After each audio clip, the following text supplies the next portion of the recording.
నమస్తే అండి. నమస్తే అండి. మాది కొర్నపాడు. మీ పేరు? మా పేరు శ్రీనివాస్ అండి. శ్రీనివాస్. మా నాన్నగారి పేరు వేరయ్య. ఓకే. మార్కన్లో మా మామయ్య. ఎవరు? గోగినేని మార్కన్. ఆయన పిరమిడ్ గురించి చెప్పాడు. చెబితే మేము మిరదాటలో పెట్టాం.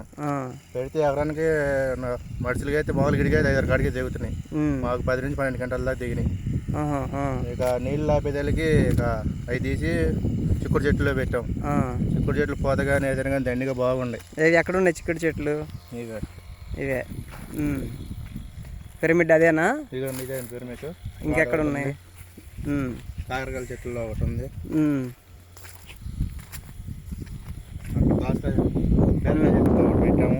ఇది పెట్టిన తర్వాత ఇది పూత బాగుంది. అంటే మిరపలో చూసారు, ఇప్పుడు చిక్కుల్లో కూడా చూస్తున్నారు. నీళ్ళు ఎండిపోయేదానికి చిక్కుడు చెట్లు పెట్టారు. బాగుంది. పూత కానీ ఏదన్నా కానీ ఏం ఆశించలేదు. అసలు ముందులే తేయట్లే ఇటుకు మేము. మీకైతే మార్పు కనిపించింది. బాగుందండి. Thank you. మిర్చి అయితే బాగుందండి. సరే థ్యాంక్ యూ.